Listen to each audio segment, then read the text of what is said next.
जम्मू कश्मीर वक्फ board ने किराए में बढ़ोतरी को लेकर नोटिस जारी कर दिया है। वक्फ बोर्ड के किराएदारों ने किराए में वृद्धि की निंदा की है।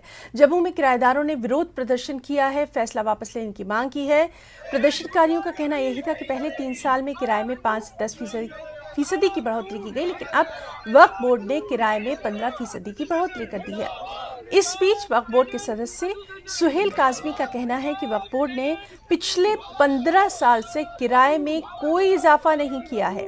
मौजूदा हालात को देखते हुए अब ये किराया बढ़ाया गया है। वक्फ डिपार्टमेंट ने जो किराया ले रहे हैं आम रूटीन में उससे 1500 टाइम जो है किराया ज़्यादा लिया है, नोटिस दिए हैं।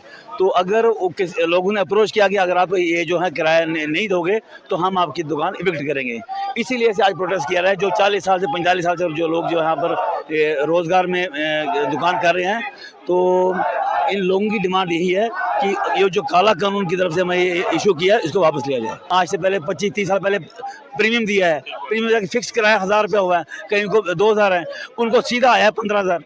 तो एक बंदे को 36,000 रुपये किराया आया है महीने का, वो क्या देगा? पहले कितना देता? वो पहले देता कि 4,000, 36,000।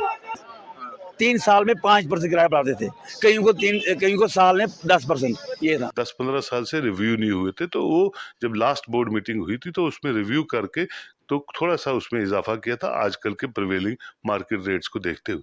बोर्ड किसी को दबाने के लिए काम नहीं करेगा। बोर्ड तो एक ब्रिज है कि लोगों को राहत दे, लोगों की जो काम है, प्रोफेशन है, वो फले फूले। लेकिन अगर कहीं कोई प्रॉब्लम उनको आई है तो उसको जरूर रिव्यू किया जाएगा। उनका सजेशन भी इनकॉर्पोरेट करता हूँ, और जब भी मीटिंग होगी बोर्ड मीटिंग के बाद उनसे प्रॉपर मीटिंग होगी, उनकी सहूलियात को भी मद्देनजर रखा जाएगा और बोर्ड की फंक्शनिंग को भी ठीक ठाक किस तरह से चलना है उसको भी मद्देनजर रखा जाएगा। एक कॉमन कंसेंसस पे उनका जो है जो भी मसला है उसको हल कर देंगे।